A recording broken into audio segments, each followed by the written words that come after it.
Una madre nunca regresó de compras. Después de 14 años, su familia descubre la causa inicial.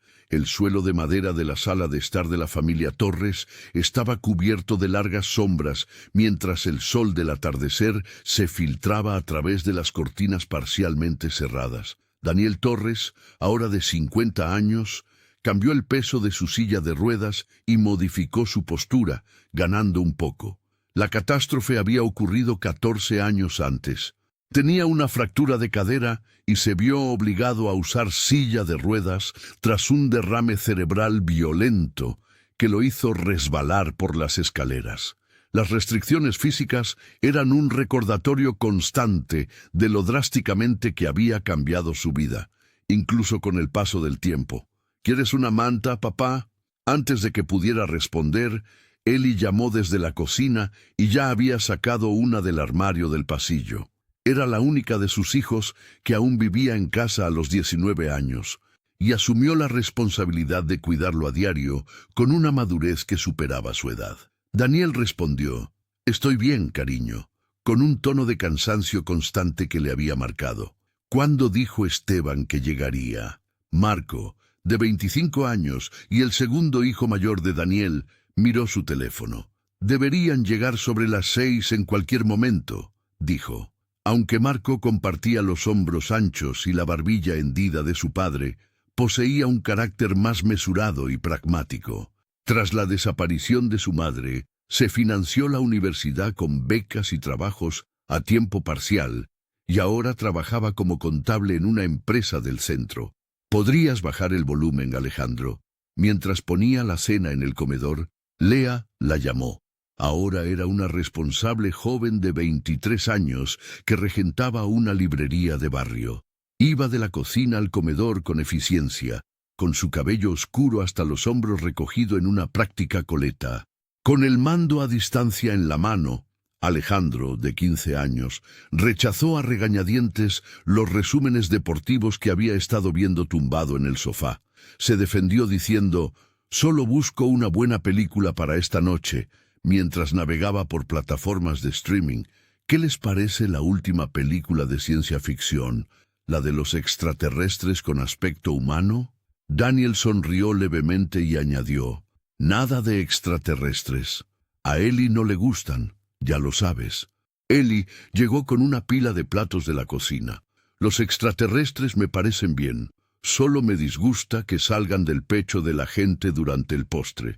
La calidez de las bromas familiares llenó la casa, demostrando cómo habían perseverado como familia a pesar de todo. Los fines de semana, los 5 niños se reunían para ver una película, cenar y charlar. Era su costumbre, su forma de preservar los lazos que los habían mantenido unidos durante los años de separación. Lea declaró: «La mesa está lista», tomándose un momento para apreciar su creación. Cada plato estaba colocado con precisión, los vasos llenos de agua helada, las servilletas dobladas con cuidado junto a los tenedores y cuchillos, y todo estaba en su sitio, tal como les había enseñado su madre. Había 5 cubiertos, con un sexto a la cabecera para Esteban. Mientras se dirigía al comedor, Marco comentó: «Huele de maravilla».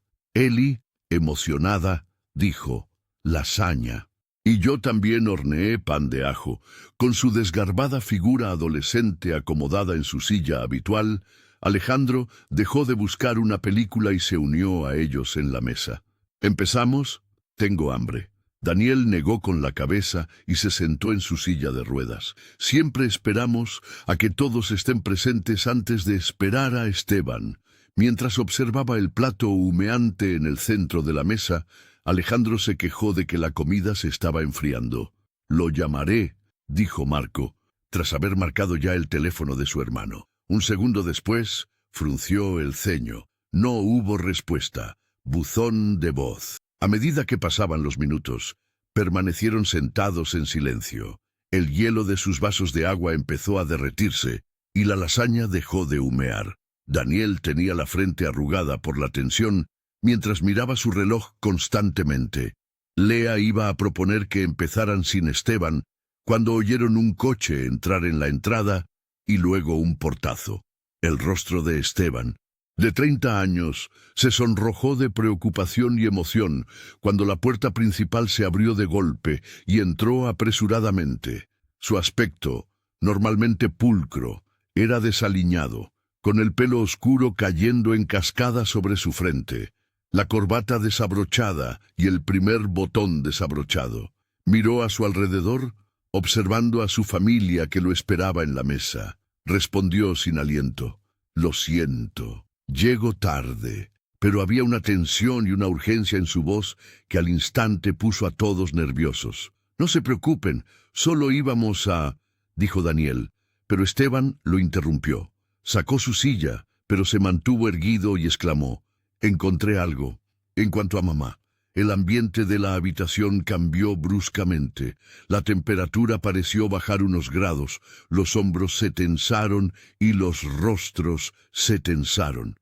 Esteban, jugueteando con su teléfono, añadió: «Hoy recibí una llamada del detective Ramírez». Daniel respondió: «Siéntate, Esteban, te estábamos esperando y la comida se está enfriando. Necesito enseñarte algo. ¿No te das cuenta de lo importante que es esto, papá?». Esteban se puso de pie, agarrando su teléfono con fuerza como si fuera un salvavidas. «Espera un minuto, por favor. Tu padre tiene razón», dijo Marco con voz fría pero firme. «Sea lo que sea, puede esperar hasta después de cenar. Comamos primero». Desesperado por un aliado, Esteban buscó en la mesa, pero no lo encontró. Lea estaba examinando su plato. Alejandroe lo miraba con una mezcla de inquietud y fastidio, mientras Eli se mordía el labio con ansiedad. Después de hablarlo, Lea añadió en voz baja: «Decidimos dejar de mencionar a mamá en las reuniones familiares». Sin embargo, Esteban afirmó que esto es diferente, y la policía descubrió... «Basta». La voz de Marco empezó a alzarse. «Sabemos que nos dejó porque ya no podía más.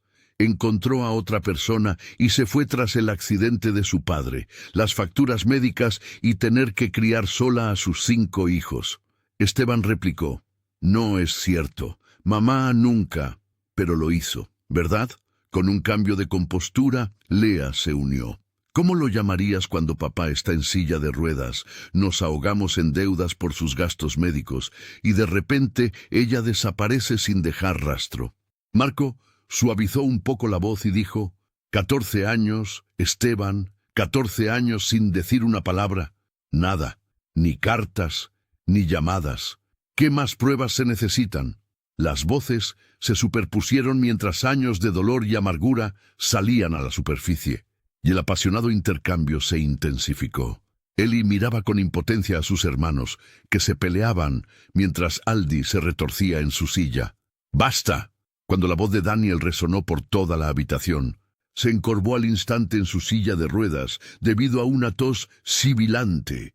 La pelea cesó al instante. Cuando su padre dejó de toser, Eli se levantó de un salto para darle una palmadita en la espalda y ofrecerle agua. Susurró: «Lo siento, papá», antes de volverse hacia sus hermanos. «¿No podemos cenar tranquilos una sola vez? Papá lleva toda la semana esperando esta noche y nos echa de menos». La respiración agitada de Daniel, mientras se recuperaba de su ataque de tos, era el único sonido que rompía el denso silencio que había invadido la mesa. Finalmente, Esteban se hundió en su silla y murmuró: «Bien». Tenía la boca apretada por la irritación, pero quería que todos supieran que no se trataba de otra pista infructuosa.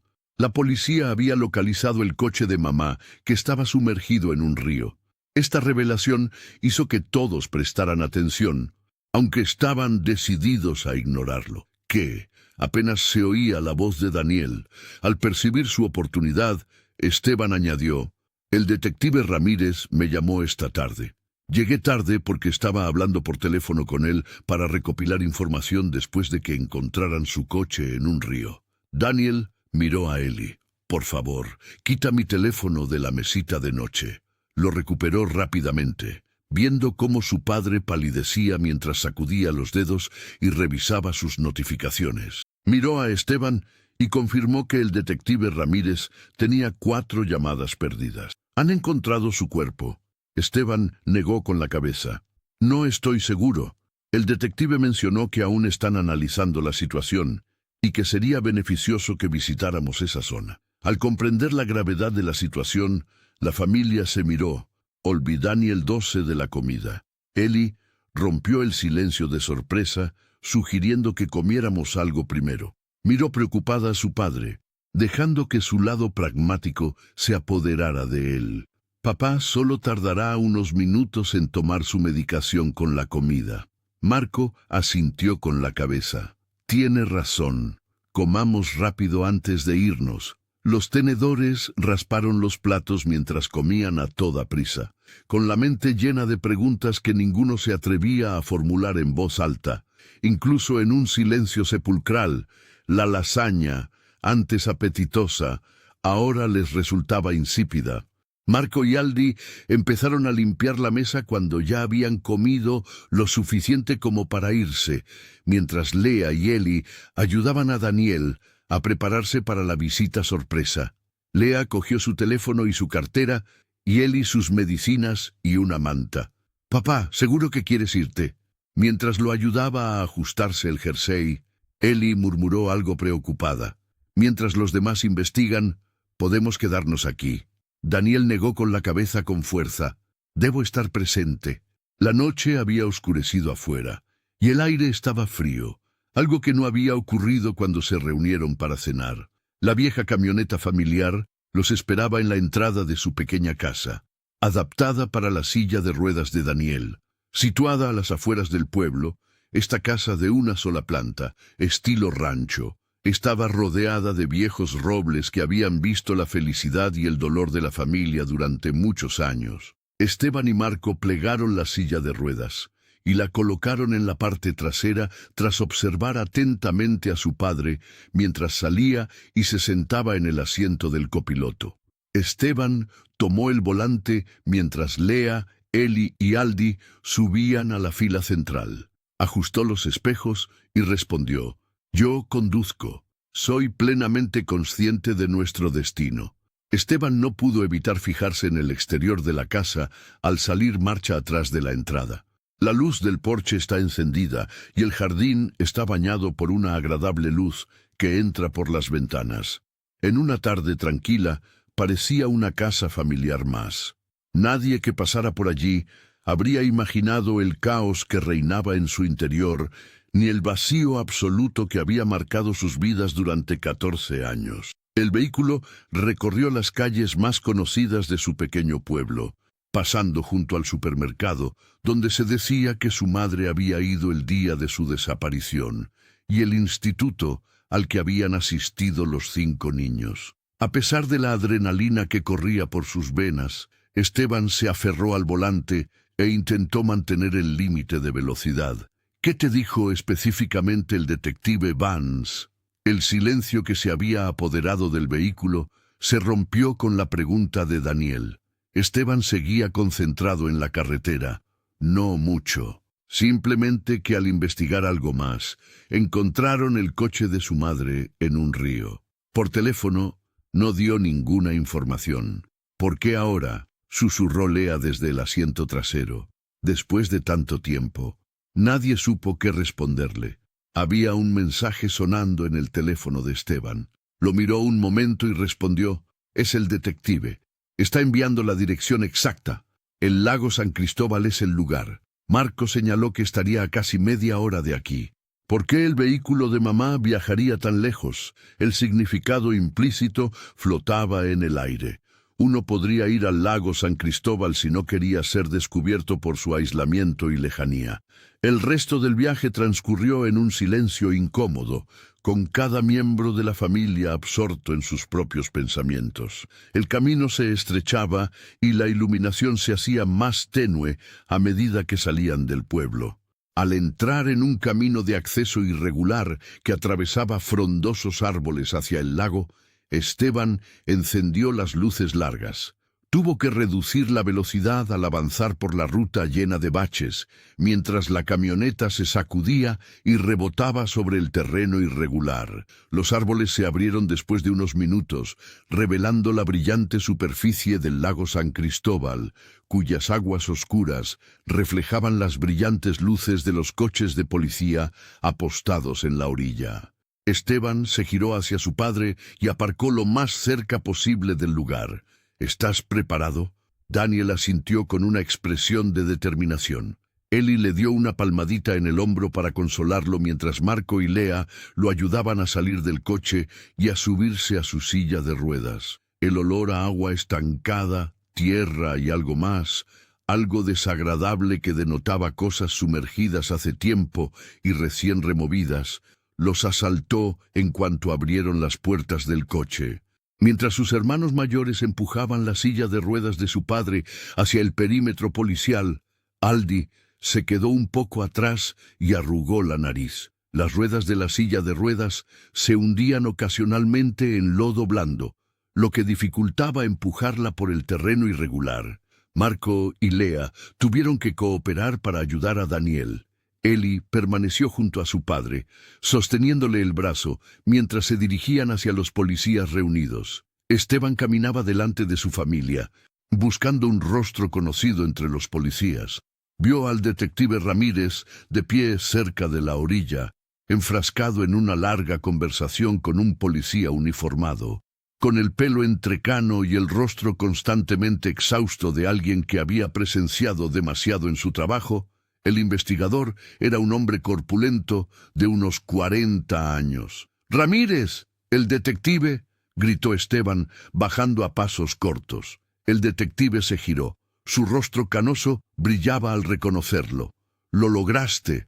Esteban cruzó la orilla fangosa y miró más allá de Esteban, al resto de la familia. «Veo que trajiste a todos. Teníamos que estar aquí», dijo Esteban con franqueza. «¿Qué descubrieron?». El investigador Ramírez señaló el lago donde estaba estacionada una grúa, con su robusto cabrestante ya instalado. Un automóvil, o lo que quedaba de uno, estaba en la costa, goteando agua del lago y cubierto de limo y vegetación acuática. El automóvil azul descolorido que había pertenecido a Catalina Torres era inconfundible, a pesar de los años que había pasado allí.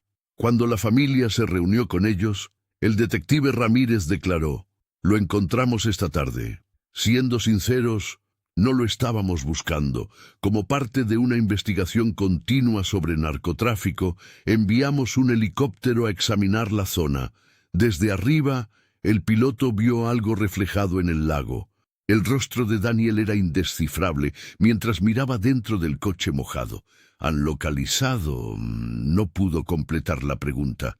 El detective Ramírez entendió la pregunta no formulada y respondió: «No hay cadáveres». Eso es lo curioso. Cuando llegamos, el coche estaba vacío.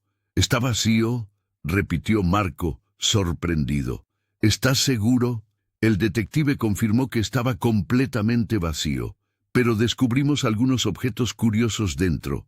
«¿Qué clase de cosas?», preguntó Esteban con entusiasmo. El detective Ramírez sacó una bolsa de pruebas sellada con una imagen danielada por el agua, tras meter la mano en el bolsillo.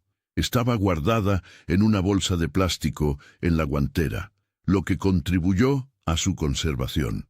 «Es la foto de tu madre». Con manos temblorosas, Daniel agarró la bolsa mientras contemplaba la foto borrosa de Catalina, sonriendo despreocupadamente un momento antes de que desapareciera. El investigador continuó, con un tono más cauteloso: «Había algo más. Descubrimos las pertenencias de un hombre, incluyendo una gorra de béisbol, unas gafas de sol y un recibo a su nombre». «Lo sabía», comentó Lea abruptamente con resentimiento. «Sí, creció con alguien». «Es injusto», se quejó Esteban de inmediato. «Eso no lo sabemos. ¿Qué otra cosa podría ser?». Marco planteó un desafío. «Cosas de hombre en el coche de mamá, en el fondo de un lago, sin rastro de ella. Fingió su propia desaparición, como es evidente». El detective Vance continuó: Nuestra investigación indica que el coche se hundió intencionadamente. No presenta danielos propios de un accidente. Se hundió tras bajar las ventanillas y llenarse de agua. No se han encontrado indicios de violencia ni de violencia.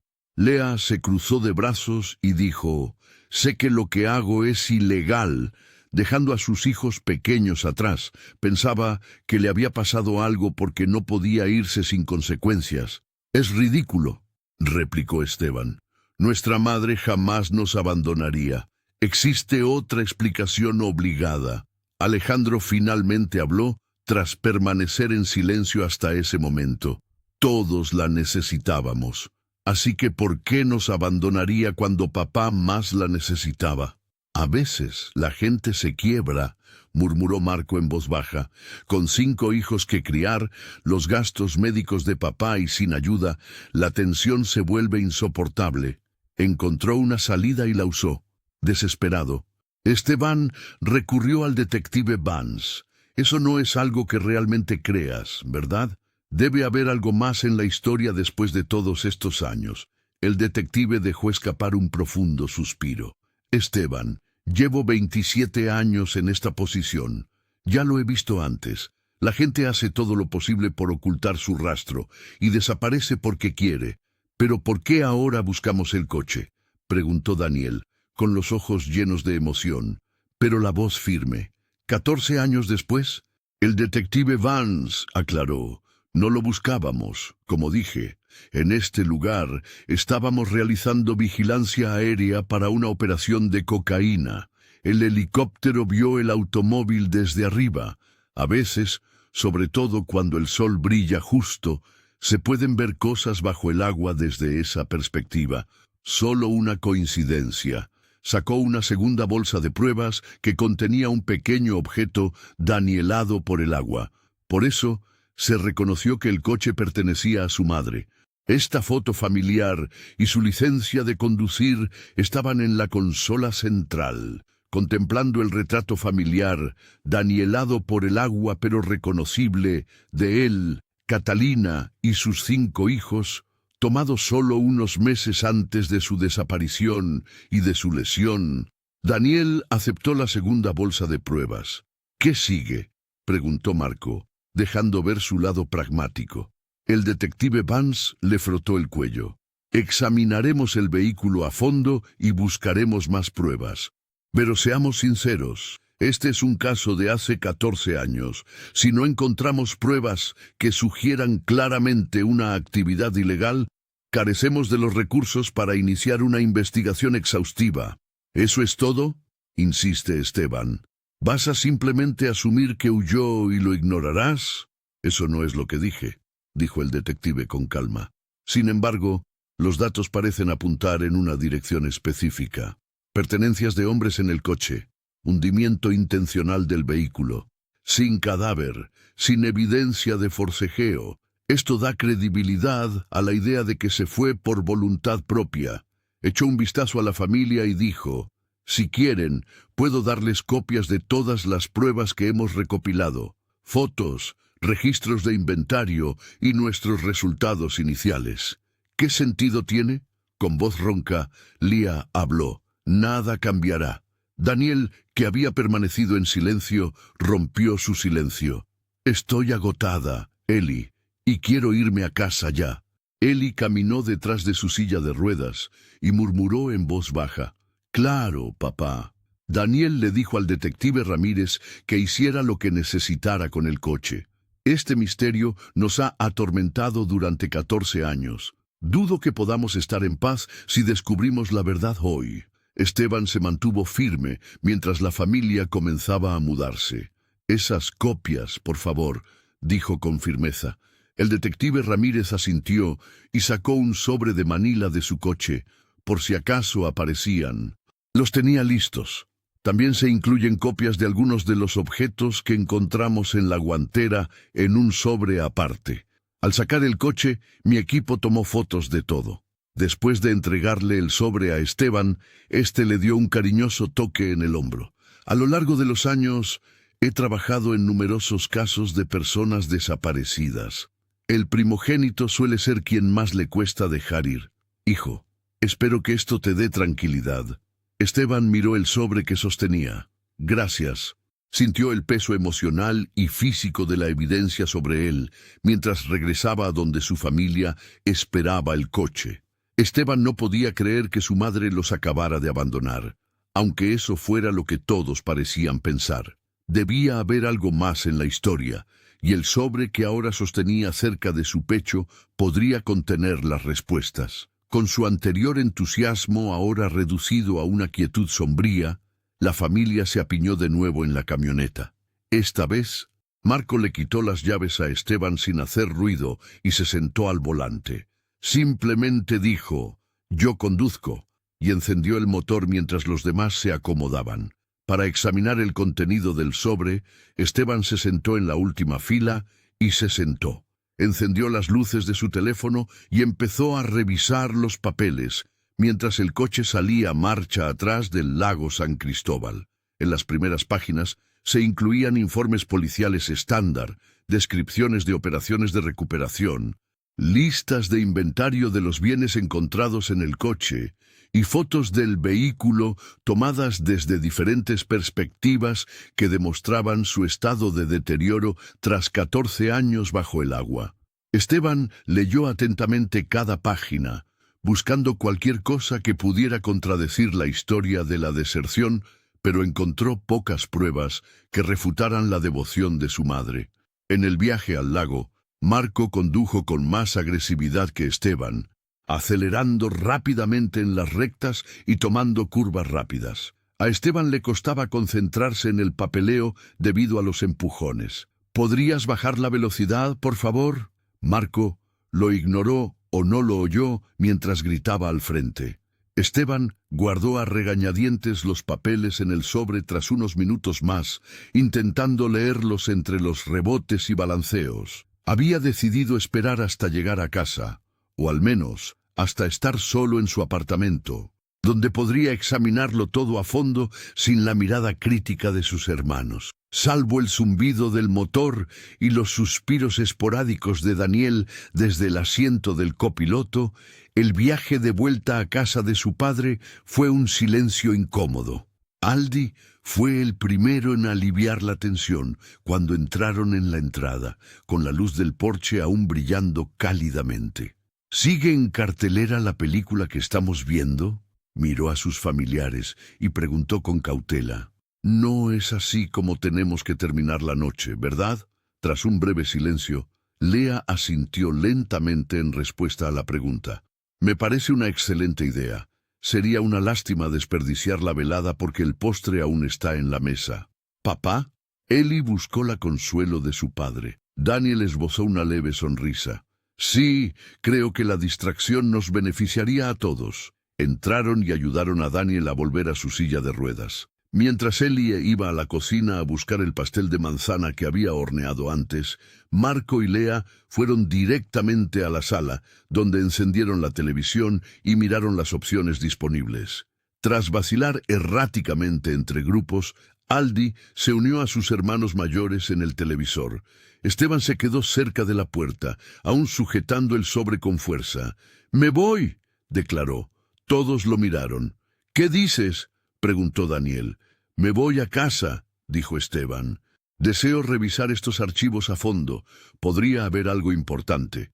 «Esteban», interrumpió Marco, con un tono denotaba frustración. «Ríndete. Después de 14 años, por fin tenemos respuestas. Al menos ahora lo sabemos, aunque no sea lo que queríamos oír». Esteban afirmó que no sabíamos nada. Un auto en un lago y varias suposiciones eran todo lo que teníamos. Eli susurró, «Por favor, quédense a ver la película. Cuando todos tengan tiempo de pensar, y podemos hablar de todo esto mañana».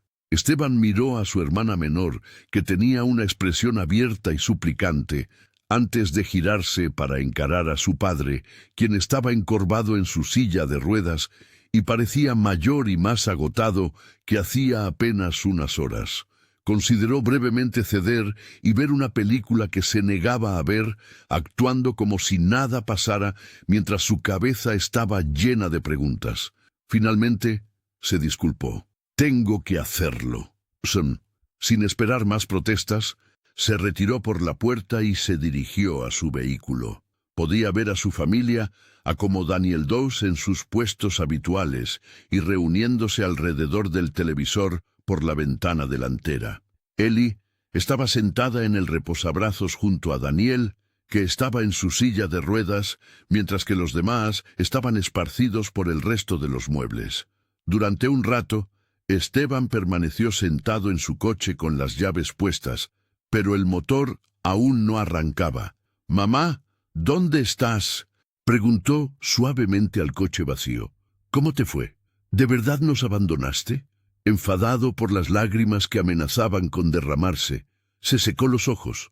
Susurró que yo era el mayor. Fui yo quien tuvo que tomar las riendas tras el accidente de papá. En lugar de matricularme inmediatamente en la universidad, acepté un trabajo. Hice todo lo posible por mantenernos unidos. Incluso ayudé con los niños. Ahora todos me desprecian porque me niego a creer que nos dejaste. Esteban respiró hondo para recuperar la compostura antes de arrancar el motor y encender las luces interiores. Extendiendo los papeles sobre el asiento del copiloto, abrió el sobre una vez más. Esta vez vio un sobre más pequeño con la etiqueta «Varios» dentro. Lo abrió por curiosidad y descubrió fotocopias de documentos y pertenencias personales que se habían encontrado dentro del vehículo. Una de ellas era un contrato de arrendamiento, algo legible, pero oculto por los danielos causados por el agua. Esteban lo miró desconcertado. El nombre del contrato de arrendamiento no era Catalina Torres, pero estaba fechado unos 3 meses después de la desaparición de su madre. Más bien, tenía un nombre desconocido, Elizabeth Carter, pero fue la firma al pie de la página lo que Esteban notó. Reconoció al instante la letra de su madre, aunque era antigua y borrosa en la fotocopia. La misma E curva que aparecía en todas sus listas de la compra, la misma C curva que usaba para firmar sus permisos escolares. Miró la firma y dijo, «Elizabeth Carter». Mamá se inventó un nombre. Esteban examinó el documento con más atención, con el corazón latiendo con fuerza. En el contrato de arrendamiento había una dirección. Esteban sacó su teléfono e ingresó rápidamente la dirección en una aplicación de mapas. En las afueras de la ciudad, a kilómetros de su casa y lejos de cualquier zona residencial, la vista satelital reveló una propiedad ubicada en lo que parecía ser una zona industrial. Parecía un almacén o depósito en una zona donde predominan estructuras industriales similares, en lugar de un complejo de viviendas o apartamentos. Susurró, «Esto no tiene sentido. ¿Por qué usaría mamá un nombre ficticio para alquilar una nave?». Lo siguiente que vio en el contrato de arrendamiento fue el nombre Raymond Doss. Aunque el nombre le sonaba un poco, Esteban no pudo identificarlo de inmediato. Cuando lo buscó, los resultados le dejaron helado.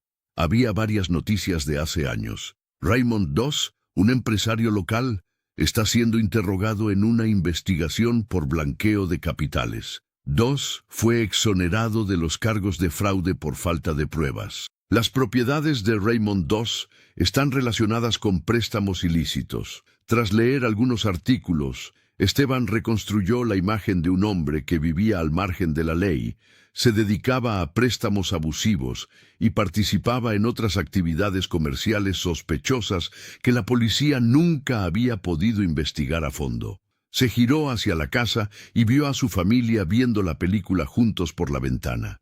Pensó brevemente en volver adentro y mostrarles lo que había visto, pero sabía que no le harían caso.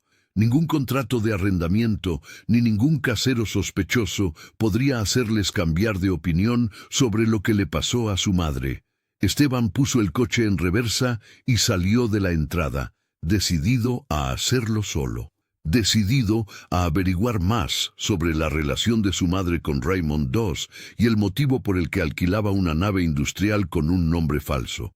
Dirigió el coche hacia la dirección que figuraba en el contrato de arrendamiento en lugar de hacia su propio apartamento.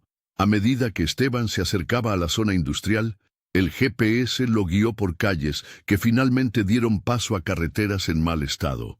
Había menos alumbrado público y más estructuras deterioradas, incluyendo fábricas con ventanas rotas, almacenes cercados con alambre de espino y la inusual parada de camiones abierta toda la noche que proyectaba brillantes rayos fluorescentes sobre los estacionamientos vacíos. El GPS indicaba que había llegado a su destino tras 20 minutos de viaje. Reduciendo la velocidad, Esteban miró por el parabrisas un edificio ruinoso de una sola planta, apartado de la calle. Sobre la entrada, un letrero desgastado colgaba torcido y el mobiliario de alta calidad estaba siendo renovado. Esteban aparcó a poca distancia del edificio, en el aparcamiento de grava. Parecía que apenas estaba en funcionamiento. Había una vieja camioneta estacionada junto a una entrada lateral, y un tenue resplandor provenía del interior. Pudo ver que las ventanas estaban ocultas desde dentro, lo que impedía ver el interior mientras sus faros iluminaban la fachada. Apagó el motor, pero permaneció en el coche, pensando qué hacer. No había elaborado un plan tan detallado, ni había considerado qué haría una vez que localizara el lugar. Eran alrededor de las 10, y no creía que hubiera nadie trabajando tan tarde, pero era obvio que había alguien dentro. Mientras consideraba si ir al edificio o volver durante el día, un hombre mayor con una taza humeante en un recipiente de plástico apareció por una puerta lateral. El hombre vio el auto de Esteban de inmediato y comenzó a acercarse a él a una velocidad lenta y pausada. A pesar de su deseo natural de irse, Esteban pensó que esta podría ser su única oportunidad de averiguar más sobre este lugar y su relación con su madre. Cuando el hombre se acercó, bajó la ventanilla.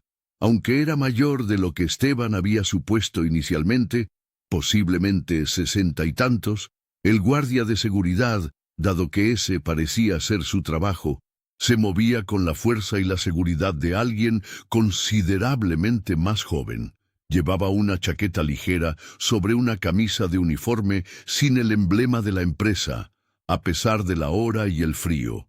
Su mirada era penetrante al examinar a Esteban, y su rostro estaba cansado pero atento. «Buenas noches», murmuró el hombre con una voz sorprendentemente amable. «¿Estás confundido?» Esteban se detuvo, evaluando rápidamente su enfoque. «A menos que se hayan equivocado de camino. No mucha gente se encuentra aquí a estas horas de la noche». El riesgo de la verdad parecía demasiado grande. No podía simplemente declarar que estaba investigando la relación entre este lugar y su madre desaparecida. En cambio, optó por decir una mentira creíble.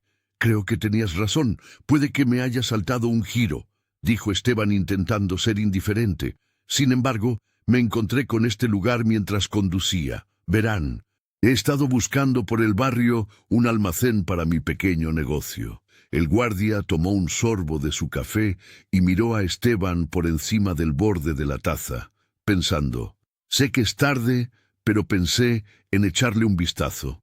Esto no está a la venta. Si es eso lo que te preguntas, ¿quién es el dueño?», preguntó Esteban, intentando parecer curioso. El guardia respondió, «Harvey Doss». El apellido, que le sonaba familiar, le aceleró el pulso. «¿Harvey Doss?». El guardia arqueó una ceja y dijo, «No creo haber oído hablar de él. Hijo de Raymond Doss. ¿No conoces a Raymond Doss?». Esteban intentó mostrarse desinformado al negar con la cabeza. «¿Debería haberlo hecho?». El guardia aclaró que Raymond era dueño de la mitad de la propiedad industrial en esta zona.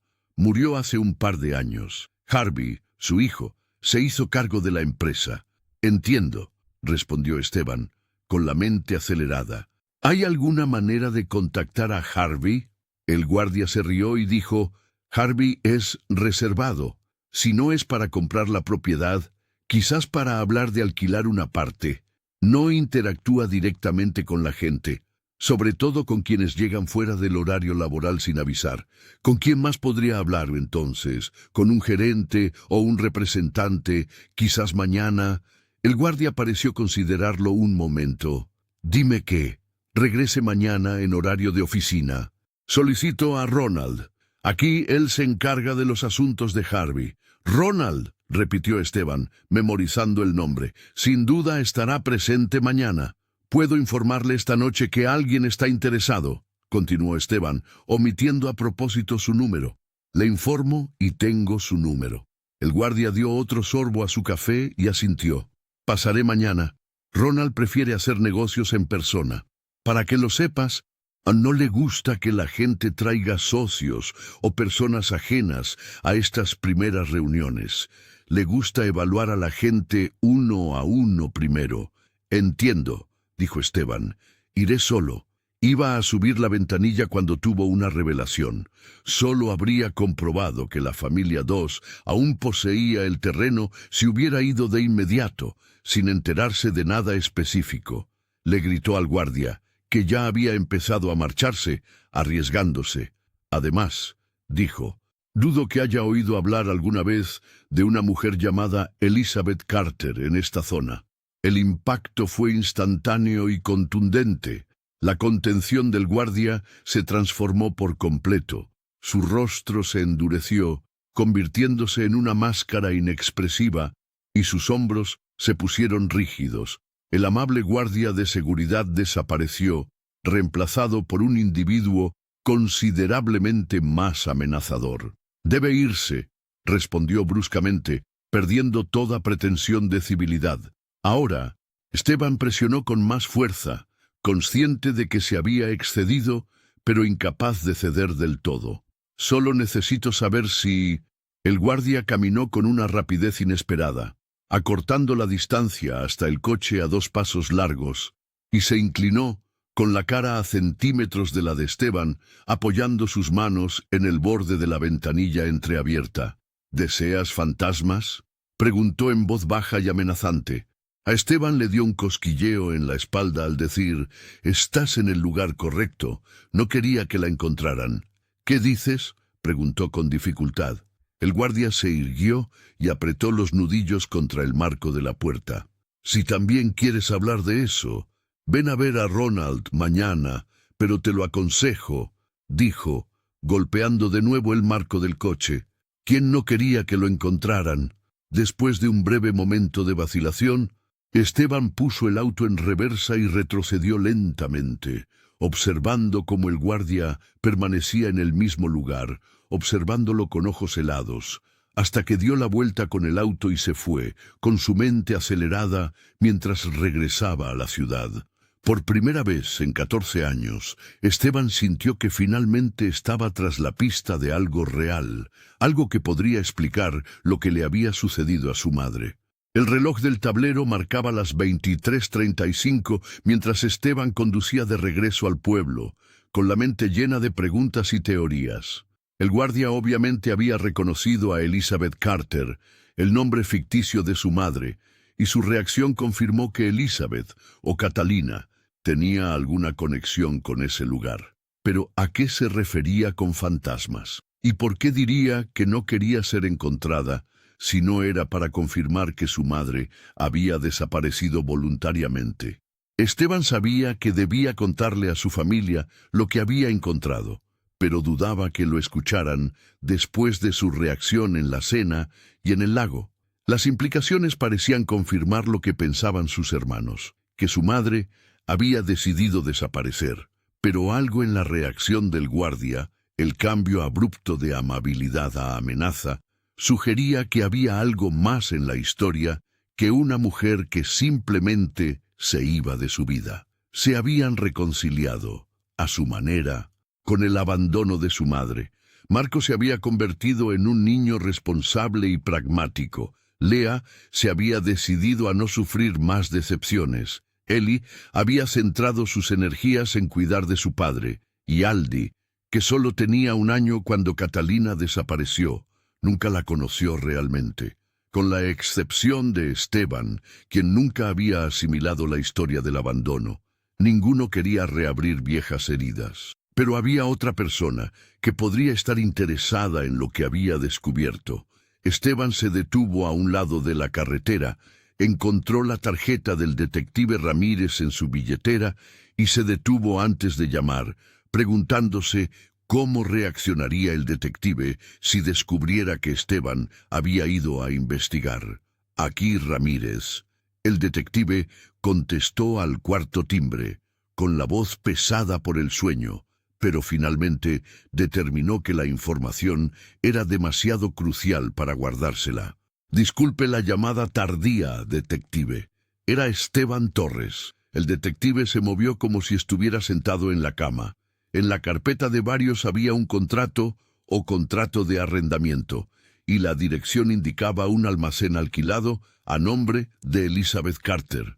Encontré algo en las copias de pruebas que me diste, empezó Esteban, optando por decir la verdad con calma. ¿Está todo bien, Esteban? Pero la firma, que es la letra de mi madre, también atrajo mi atención, dijo el detective Ramírez, que parecía más alerta ahora. Esteban, incapaz de contener su acusación, preguntó, ¿por qué no lo mencionaste antes? El detective respondió con paciencia, porque coincide con lo que ya sospechábamos. Las desapariciones voluntarias suelen dar lugar a la creación de nuevas identidades. Pero no es una casa ni un apartamento, dijo Esteban, es un almacén en una zona industrial, y el propietario es Raymond II. Alquilan apartamentos con identidades falsas y crean nuevas vidas. ¿Lo miraste? El otro lado de la línea hizo una pausa. Sí, lo hice. Raymond II era un nombre familiar en algunos círculos. El detective Ramírez explicó. Creo que todo esto está conectado, porque mi madre le alquilaría una propiedad a alguien así. Fue investigado en múltiples ocasiones, pero nunca fue procesado con éxito por sus negocios, que operaban en zonas grises de la ley, con préstamos abusivos y prácticas de cobro de deudas que eludían los límites legales. Ese almacén probablemente era un punto de transición, un lugar donde las personas acudían para recibir nuevas identidades antes de continuar. Y según las pruebas que hemos recopilado, creo que tu madre necesitaba desaparecer rápida y completamente. Las operaciones de Raymond II incluían ayudar a la gente a hacer precisamente eso, a cambio de un precio. Esteban respondió con incredulidad. ¿Crees que fue allí para cambiar de identidad? Tiene sentido, considerando el momento, dijo el investigador, añadiendo que había ido allí para empezar una nueva vida. Tendría tiempo para hacer planes, quizás con una nueva pareja, dado que el contrato de arrendamiento está fechado 3 meses después de su desaparición. Esteban insiste en saber quién sería la nueva pareja. El detective Ramírez le recordó las gafas de sol que encontramos en el auto, gafas de sol de hombre con el nombre Ronald grabado en una patilla.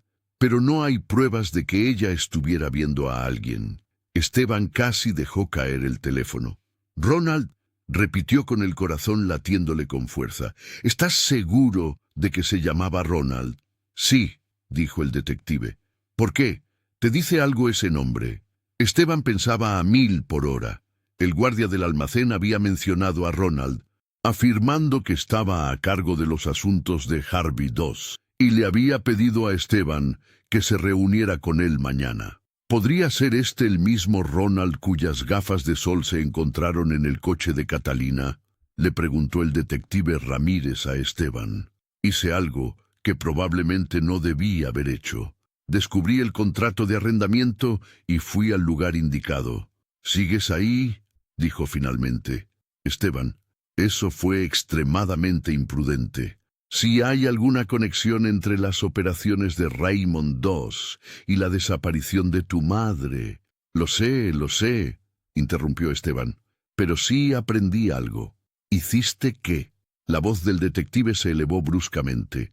Mencioné el nombre de mi madre a un guardia de seguridad, y él respondió identificándola como detective y mencionando a un hombre llamado Ronald, que trabaja allí. Posiblemente el mismo Ronald, cuyas gafas de sol estaban en el coche de mamá. Hubo una larga pausa antes de que el detective Ramírez volviera a hablar, con voz controlada y mesurada. Quiero que prestes mucha atención, Esteban. Estos individuos son mortales y no dudarán en defenderse si se ven implicados en el secuestro de su madre.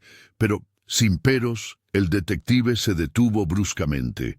Esto es ahora una investigación policial activa y la manejaremos como es debido, con órdenes judiciales y refuerzos. No quiero que vuelvas a acercarte a ese almacén. ¿Entendido? Tu participación podría ponerte en grave peligro y arruinarlo todo.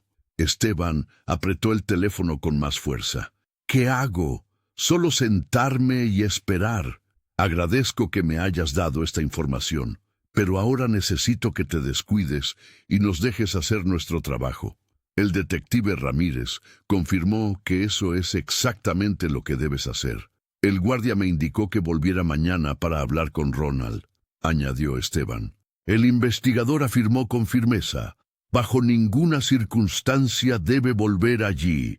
Esta podría ser nuestra única oportunidad de saber qué le pasó a mi madre. Esteban sabía que el detective tenía razón, pero la idea de esperar, de perder quizás su única pista después de 14 años sin nada, era demasiado para soportarlo. Enviaremos a un agente encubierto y estableceremos vigilancia. Existen procedimientos adecuados para este tipo de casos. Sin embargo, reconoció el riesgo para sí mismo y para cualquier posible investigación. De acuerdo, dijo, no volveré allí. El detective Ramírez respondió, gracias, con un tono de alivio. Haré algunas llamadas ahora para poner todo en marcha. Les mantendremos informados de cualquier novedad, lo prometo. Antes de que el detective pudiera terminar la llamada, Esteban dijo, debes saber que mi padre y mis hermanos también corren peligro si esta gente se da cuenta de que estamos investigando. El detective Ramírez prometió enviar patrullas para que hicieran visitas regulares, tanto a su apartamento como a la casa de su padre. Duerme un poco, Esteban, y no te acerques a ese almacén. Las advertencias del detective eran lógicas, y el riesgo era real. Así que Esteban colgó el teléfono y se sentó en su coche aparcado unos minutos, considerando sus opciones. Sin embargo, la parte racional de su cerebro que le aconsejaba cautela se vio repelida por 14 años de preguntas, preguntándose qué le había pasado a su madre y siendo el único que creía que no los había abandonado voluntariamente. Finalmente, aparcó el coche en el aparcamiento de su apartamento, sabiendo que no podría dormir, pero también consciente de que debía considerar cuidadosamente su siguiente paso. Eligiera lo que eligiera, una cosa era segura. Tras horas, Daniel dio vueltas en la cama, Esteban finalmente cayó en un sueño intranquilo alrededor de las 4 de la mañana, solo para despertarse con el timbre de su teléfono a las 7:30. El identificador de llamadas mostraba el número del detective Ramírez. La mañana llegó con una claridad que lo había eludido durante toda su noche de insomnio. Nunca había estado tan cerca de la verdad sobre la desaparición de su madre. Cuando Esteban respondió, el detective añadió sin más preámbulos, voy a recogerte. Vamos a ese almacén, pero lo haremos a mi manera. Estén listos en 15 minutos. Como lo había prometido, 15 minutos después, el detective Ramírez se detuvo frente al edificio de apartamentos de Esteban en una patrulla sin distintivos. Vestía vaqueros, una camisa descolorida, una chaqueta de cuero desgastada que lo hacía parecer más un obrero que un detective, y vestía de civil en lugar de su traje habitual. Esteban se subió al asiento del copiloto y se dio cuenta de inmediato de que el detective no estaba solo. Al alejarse de la acera, el detective Ramírez explicó, basándome en lo que me contó sobre Raymond Doss y su hijo Harvey, estamos tratando esto como una situación potencialmente peligrosa. Otro hombre, también de civil, iba sentado en el asiento trasero. Ramírez lo presentó simplemente como el agente Molina de apoyo táctico. He estado despierto toda la noche coordinando esto. Un equipo táctico espera a unas cuadras de distancia y tengo agentes de paisano apostados en puntos clave del almacén. Esteban propuso que lleváramos mi coche, ya que el guardia lo vio anoche y podría parecer menos extraño. Tras reflexionar un poco, El detective Ramírez asintió y dijo, «Tiene razón, cambiaremos de vehículo en el siguiente estacionamiento». 10 minutos después, se dirigieron al coche de Esteban, con el detective Ramírez sentado en el asiento del copiloto y Esteban conduciendo. A medida que se acercaban a la zona industrial donde se encontraba el almacén, el detective Ramírez le indicó al agente Molina que permaneciera en el coche patrulla sin distintivos que ahora formaría parte del perímetro de vigilancia. Recuerde, no debe salir del coche a menos que yo se lo indique explícitamente. Solo le permito venir porque ya ha establecido contacto y su presencia resultará menos sospechosa. Pero esto es una operación policial, no una investigación familiar. El detective Ramírez murmuró, mientras sus ojos experimentados recorrían la propiedad. Algo no anda bien. Esteban asintió, con la boca seca por el nerviosismo y la anticipación. Al girar hacia la calle que conducía al almacén, vio la misma camioneta estacionada afuera que había estado allí la noche anterior. Pero algo se sentía diferente. El lugar parecía más tranquilo, más silencioso. No había tráfico, solo ese camión. Esteban aparcó en la grava, más o menos donde había estado la noche anterior, y se quedaron sentados un rato, mirando el almacén. «Espere aquí», dijo el detective Ramírez, buscando la pistola oculta bajo su chaqueta. «Voy a echar un vistazo rápido». Las ventanas seguían cubiertas, pero a diferencia de la noche anterior, no se veían luces adentro. Esteban observó cómo el detective se acercaba al edificio con cautela, con la eficiencia de alguien entrenado para evaluar situaciones peligrosas. Primero revisó la camioneta, miró por las ventanas y luego se dirigió a la entrada lateral, por donde Esteban había visto salir al guardia la noche anterior y dijo, «Si le hago una señal para que se vaya, aléjese inmediatamente y reúnase con el oficial Molina en el punto de encuentro». El detective Ramírez probó la puerta y descubrió que no estaba cerrada con llave. Luego desapareció dentro del edificio. Pasaron 5 minutos, luego 10, y los nervios de Esteban empeoraban a cada segundo, tamborileando frenéticamente con los dedos en el volante. «Está vacío», murmuró el detective Ramírez mientras Esteban se acercaba, y finalmente apareció en la entrada, indicándole que lo siguiera. En contra de su buen juicio, pero por necesidad de saber, Esteban salió del coche y cruzó corriendo el aparcamiento de grava. «Debieron irse rápidamente después de tu visita de anoche, porque estaban completamente vaciados». Esteban siguió al detective al almacén, que era grande y estaba prácticamente desierto, con manchas limpias rectangulares en el suelo polvoriento, soportes vacíos en las paredes donde se habían instalado estanterías y cables cortados colgando del techo. Todas ellas eran señales evidentes de que el equipo y los muebles acababan de ser retirados. El detective Ramírez señaló una zona del almacén donde las divisiones habían creado diferentes habitaciones y dijo, «Miren esto, viviendas improvisadas, estaciones de trabajo». Esto era más que un simple almacén. Definitivamente estaban operando algo aquí. El detective Ramírez llamó desde el otro lado de la habitación, agachado junto a un escritorio volcado, observando algo en el suelo. Esteban caminó lentamente por la habitación, intentando imaginarse a su madre allí, intentando averiguar qué conexión podría tener con este lugar, si la habían retenido contra su voluntad, si había venido voluntariamente a pedir ayuda para desaparecer, o si había alguna otra explicación. «Dale la vuelta», dijo el detective Ramírez, entregándole la fotografía a Esteban. Cuando Esteban se unió a él, descubrió que el detective sostenía una fotografía que aparentemente se había deslizado debajo del escritorio durante la evacuación apresurada. Esta mostraba un carguero atracado en lo que parecía ser un puerto industrial, con su nombre Eastern Horizon, claramente visible en el casco. Había información manuscrita en el reverso, el nombre del barco, un horario de salida para la semana siguiente y una lista parcial de nombres que incluía a Elizabeth C. y Ronald M. El detective Ramírez sacó su teléfono y dijo: «Planean transportar gente en este barco, y según esta lista, tu madre podría ser una de ellas». Llamó a su equipo por radio de inmediato, solicitando una operación de búsqueda en el puerto, y Daniel dio el nombre del carguero, afirmando que esa era ahora la máxima prioridad. «Debemos encontrar el horizonte oriental e impedir que se vaya.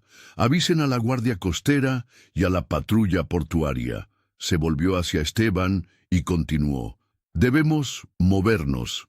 Podrían haber acelerado su agenda si Ronald y su gente se hubieran ido anoche, y el barco podría estar preparándose para partir antes de lo previsto».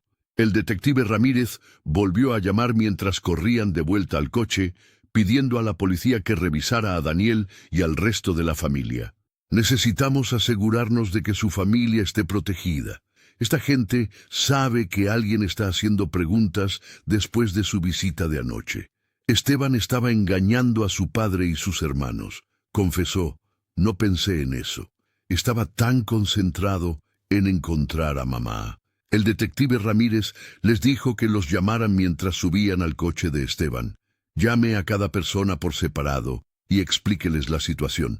Aconséjeles que permanezcan en su posición actual e infórmeles que llegarán agentes para asegurar sus posiciones». Esteban siguió las instrucciones y llamó primero a su padre, seguido por cada uno de sus hermanos, repitiendo la advertencia y las instrucciones mientras conducían hacia el puerto. «Están todos advertidos», dijo Esteban al detective Ramírez mientras se acercaban al puerto. «Pero no estoy seguro de que realmente crean que hay peligro». Daniel estaba asustado y enojado. Marco y Lea estaban escépticos, y Aldi estaba perplejo, pero todos decidieron seguir el consejo del detective. Si Ronald y la Operación 2 son tan peligrosos como sospecho, no dudarán en usar a tu familia como palanca si se sienten acorralados, dijo el detective con gravedad. «Más vale prevenir que curar». Apareció el puerto, un vasto puerto industrial con numerosos muelles que se adentraban en las grises aguas de la bahía. El detective Ramírez mostró su placa al guardia de la puerta principal de seguridad, explicándole que formaban parte de una operación policial en curso. El guardia les hizo señas para que pasaran y les indicó la dirección de la capitanía del puerto. Buques de carga de todos los tamaños estaban atracados en los muelles, cargando o descargando sus cargamentos, mientras que embarcaciones más pequeñas navegaban por los canales entre ellos. El detective Ramírez se acercó a un agente uniformado que parecía estar a cargo de la operación y le preguntó: «¿Cuál es el estado?». Varios agentes ya estaban allí, trabajando con los funcionarios del puerto para identificar el horizonte oriental. El oficial informó, con tristeza, que el Eastern Horizon zarpó anoche. La autoridad portuaria concedió la solicitud de salida anticipada casi 12 horas antes de la hora programada, debido a la preocupación por el mal tiempo avistado. A pesar de que no hay grandes tormentas en la zona, según los informes meteorológicos. «Lo sabían», dijo Esteban, y la comprensión lo aplastó.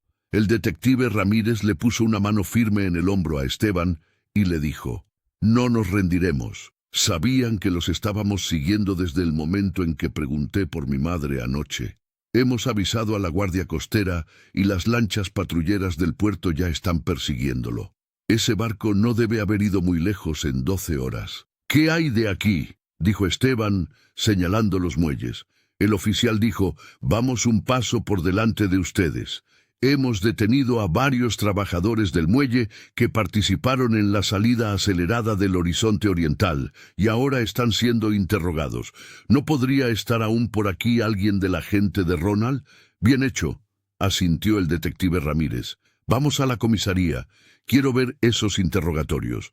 El detective Ramírez estuvo con el teléfono todo el camino a la comisaría, organizando la creciente investigación y recibiendo actualizaciones cada pocos minutos sobre la búsqueda en Eastern Horizon o las medidas de seguridad implementadas para proteger a la familia Torres. El viaje a la comisaría fue tenso.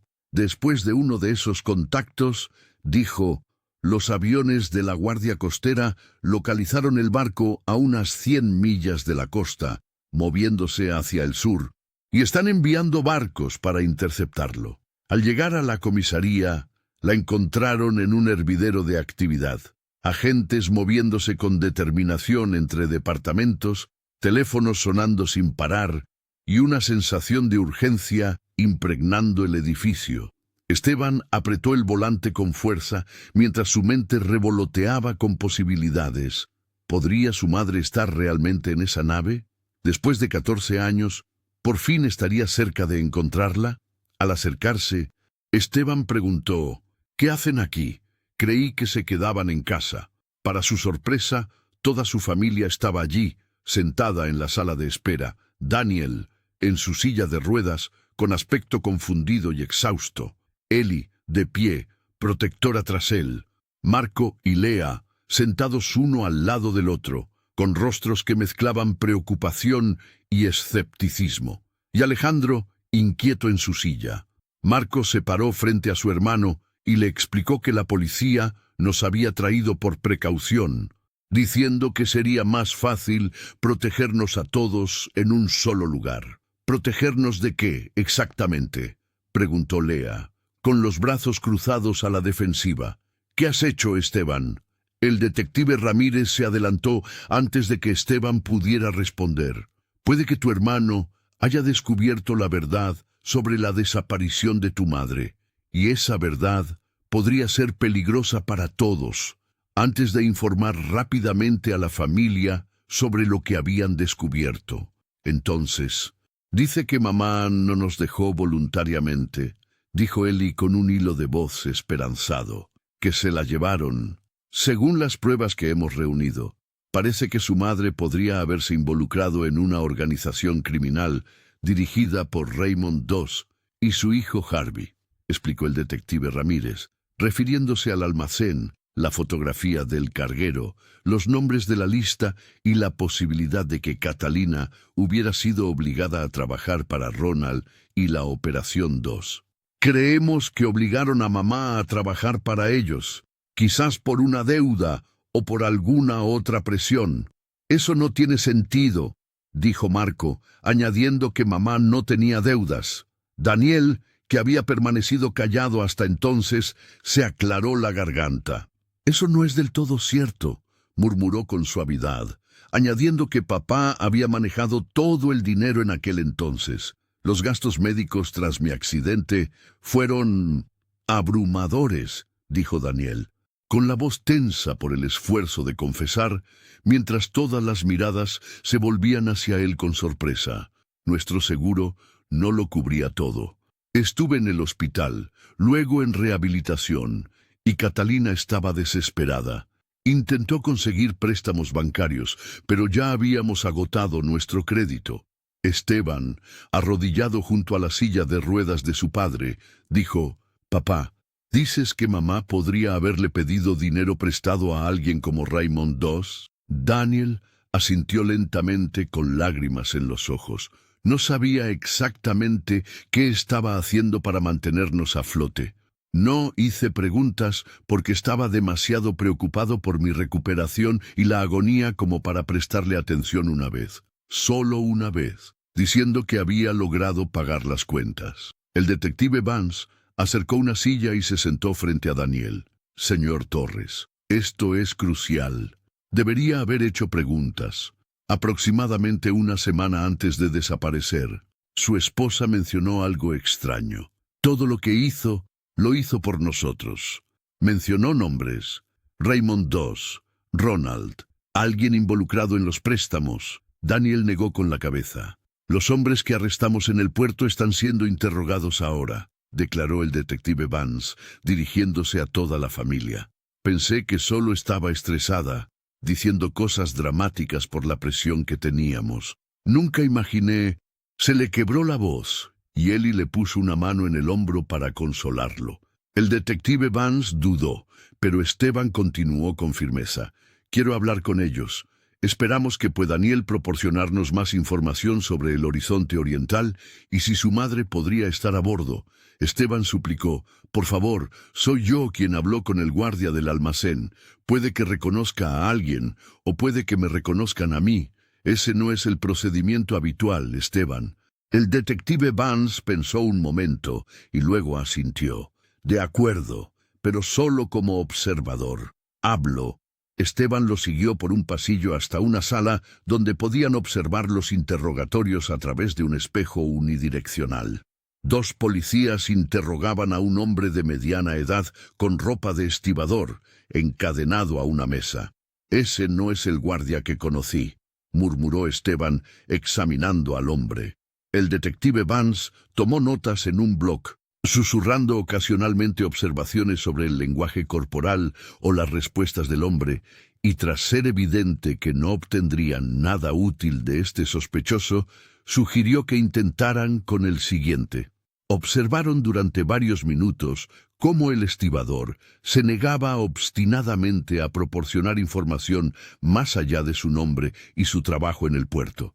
Esteban se tensó en cuanto vieron a un hombre mayor siendo interrogado en la segunda sala de interrogatorios. «Es él», murmuró frenéticamente. «Es el guardia del almacén». Esteban confirmó. «¿Estás seguro?» El detective Vance examinó al hombre a través del cristal. «Él me habló de Ronald», dijo Esteban. A diferencia del estibador, el guardia parecía casi tranquilo a pesar de su situación, respondiendo a las preguntas con una calma distante que rozaba la risa. El investigador asintió pensativo. «Escuchemos». Esteban susurró. «Miente». Reconoció abiertamente que trabajaba en seguridad para Harvey II cuando le preguntaron sobre su trabajo, pero negó saber nada sobre la posición o el destino del horizonte oriental. «Estaba al tanto de mi madre». Prácticamente reconoció su presencia. El detective Vance observó la entrevista unos minutos más antes de tomar una decisión. Esteban observó cómo el detective Vance entraba en la sala de interrogatorios, se dirigía a los demás policías y se sentaba frente al guardia. «Voy a entrar. Quédense aquí y observen. Sabes, llevamos un tiempo vigilando ese almacén», dijo Vance con indiferencia, pero Esteban sabía que era un farol. «Hemos identificado a la mayoría de las personas que estuvieron retenidas allí, incluyendo a Catalina Torres. El estilo del detective era diferente, menos combativo y más conversacional». El detective Vance añadió: «Sabemos que la obligaron a trabajar para dos, probablemente por un préstamo que no pudo pagar. Lo que no sabemos es si sigue viva y si está en ese barco». El rostro del guardia permaneció inalterado, pero una ligera tensión se apoderó de sus hombros. «Es extraño», continuó la detective Vance, inclinándose un poco hacia adelante, «porque parecía saber exactamente quién era cuando su hijo mencionó su nombre anoche». «No sé de qué hablas», dijo el guardia con calma. Un destello de reconocimiento cruzó el rostro del guardia, pero se disipó rápidamente. El detective dijo: «Por cierto, su hijo está aquí». El guardia no dijo nada, pero su mirada se posó en el espejo y te reconoció al instante. Y, te lo aseguro, está bastante decidido a encontrar a su madre después de 14 años, creyendo que los abandonó a él y a su familia. «Vamos a alcanzar ese barco», añadió el detective Vance, endureciendo el tono. «Y cuando lo hagamos, todos a bordo empezarán a hablar para salvarse. La guardia costera ya está persiguiendo el barco. Te enfrentas a una condena considerable», insistió el detective Vance. «Secuestro, detención ilegal, probablemente trata de personas. Pero si nos ayudas ahora, si nos dices a dónde se dirige ese barco y si Catalina Torres está a bordo, puedo hablar con el fiscal. Ronald, Harvey II, los delatarán en un instante para reducir sus propias condenas». La compostura del guardia finalmente se quebró y se removió en su asiento, mirando la mesa. El guardia permaneció en silencio un buen rato antes de soltar un profundo suspiro, el sonido de un hombre que realiza un cálculo difícil. «Soy viejo», murmuró finalmente. «Estoy enfermo y la cárcel es solo otro lugar para morir. El detective Vance aconsejó que, antes de irse, el guardia ayudara a una familia a localizar a su madre. No puedo decirles a dónde va el barco. La verdad es que no lo sé. Esa información está compartimentada. Pero puedo darles acceso a algo que podría serles útil. ¿Qué es eso? Hay una aplicación, un sistema de mensajería seguro que usamos. Mi nombre de usuario podría seguir funcionando.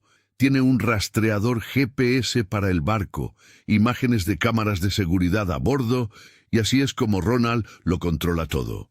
El guardia reflexionó un momento, luego se inclinó hacia adelante y habló en voz baja. El guardia asintió lentamente, como si hubiera dicho: «Me muero de todas formas. ¿Por qué no hacer algo decente por una vez?». El detective Vance deslizó un bloc de notas sobre la mesa y anotó los datos de acceso y toda la información necesaria. Mientras el guardia empezaba a escribir, Esteban sintió una oleada de esperanza como nunca antes había sentido en 14 años. Por primera vez tenía una prueba tangible de que su madre no los había abandonado y que tal vez aún estuviera viva. Mientras se apresuraban por el pasillo, el detective Vance le dijo a Esteban: «Llevémosle esto al equipo técnico de inmediato». Salió de la sala de interrogatorios con una satisfacción sombría, sosteniendo en la mano la información de acceso del guardia. Si esta aplicación funciona como dice, podríamos localizar la nave e incluso obtener confirmación visual de quién está a bordo. Fueron a una sala donde varios oficiales estaban sentados frente a terminales de computadora trabajando con gran intensidad. Tras explicar la importancia de la información de inicio de sesión, el detective Vance se la entregó a un técnico, quien la leyó y asintió con seguridad. «Necesitamos acceder a esta aplicación sin alertar a nadie que esté monitoreando el sistema», dijo el detective Vance. «Dame unos minutos y debería poder configurar una sesión duplicada que no active ninguna alerta de seguridad». Esteban y el detective Vance regresaron a la sala de espera, donde el resto de la familia Torres seguía esperando, y a medida que se acercaban, Esteban pudo ver la tensión en cada rostro, la esperanza que luchaba contra la incredulidad y el miedo a la decepción después de tantos años de resignación. «¿Aprendieron algo?», preguntó Marco, poniéndose de pie mientras entraban. «Nuestro equipo técnico está trabajando en ello ahora mismo. Quizás», dijo el detective Vance con cautela. «El guardia nos dio acceso a una aplicación que podría ayudarnos a localizar el barco y confirmar quién está a bordo. Papá nos acaba de contar sobre los gastos del hospital y cómo mamá estaba tratando de encontrar dinero para pagarlos». «¿Y de verdad crees que mamá podría estar viva?», preguntó Alejandro, con su joven rostro entre desconcierto y esperanza desesperada. «¿Que no nos dejó a propósito?», respondió Esteban con dulzura. «Estas organizaciones funcionan aislando a las personas», continuó el detective Vance. «Ahora tiene sentido. Quizá pidió prestado al Departamento de Estado, no pudo devolverlo y la obligaron a trabajar para ellos. Pero durante 14 años», protestó Lear, con su habitual escepticismo sacudido por la incertidumbre, sin ninguna introspección. «Si Catalina hubiera pensado que contactarte te pondría en peligro, quizá se habría mantenido alejada para protegerte. Separan a las familias y usan la coacción y las amenazas para mantener el control». Daniel extendió la mano para tomar la de Esteban, con los ojos llorosos. Esteban le apretó la mano a su padre y lo tranquilizó. «Ninguno lo sabía, papá». «Debería haberlo sabido», murmuró. «Todos estos años pensé que nos había abandonado porque estaba destrozado, porque ya no podía cuidar de nuestra familia. Pero la encontraremos ahora. La traeremos a casa». El teléfono del detective Vance sonó, interrumpiendo el momento emotivo, y lo escuchó rápidamente antes de responder. «Estaremos allí enseguida». Se volvió hacia la familia y dijo: «El equipo técnico ha accedido a la aplicación y nos quieren a todos en el laboratorio de informática de inmediato». Todos caminaron juntos por el pasillo, con Marco empujando la silla de ruedas de Daniel y Eli y Lea, caminando detrás de su padre, de forma protectora y alentadora. El laboratorio de informática era una sala enorme llena de monitores, servidores y equipo técnico. El especialista que había estado trabajando en la aplicación los llamó a una estación de trabajo central, donde una gran pantalla mostraba lo que parecía un mapa, con un punto parpadeante que se movía lentamente sobre una extensión azul. Alejandro permaneció cerca de Esteban, admirando ocasionalmente a su hermano mayor con un respeto renovado. El especialista señaló el punto y dijo: «Ese es el horizonte oriental. Ya hemos transmitido estas coordenadas a la Guardia Costera. El rastreador GPS indica que está a unas 120 millas de la costa y en dirección sur-sureste». El detective Vance preguntó: «¿Puede acceder a las cámaras de seguridad?». El especialista asintió y escribió rápidamente: «La aplicación ha restringido el acceso a algunas transmisiones de seguridad, principalmente en áreas de trabajo, no en espacios privados». Las pantallas gigantes se dividían en varias pantallas más pequeñas, cada una mostrando una parte diferente de la nave. La mayoría mostraba bodegas de carga, pasillos o áreas mecánicas, pero algunas parecían talleres improvisados, con mujeres sentadas principalmente en mesas o terminales de computadora. «Ahora mismo estoy recorriéndolas». «¿Puedes ampliarlo?», exclamó Esteban abruptamente, señalando una de las transmisiones. El especialista amplió el video seleccionado para cubrir la pantalla, revelando una sala llena de mujeres trabajando con computadoras, con la cara parcialmente desviada hacia la cámara. Esteban preguntó, con el corazón latiéndole con fuerza: «¿Pueden ampliar la imagen de esa mujer del fondo?». La familia Torres se quedó sin aliento al ver cómo la imagen se ampliaba y se ampliaba. Era 14 años mayor de lo que recordaban, su rostro más delgado, su cabello con canas, pero era inconfundible la mujer detrás de la computadora. Daniel extendió la palma temblorosa hacia la pantalla, como si intentara tocar a su esposa a través de los kilómetros que los separaban. «Catalina», murmuró entrecortadamente. «Mamá», gimió Eli, con lágrimas corriendo por sus mejillas. «Tenemos confirmación visual de al menos una víctima de secuestro a bordo. Repito, prueba visual de Catalina Torres, quien lleva 14 años desaparecida». El detective Vance inmediatamente tomó su teléfono y transmitió la confirmación a las fuerzas de la Guardia Costera que perseguían el barco.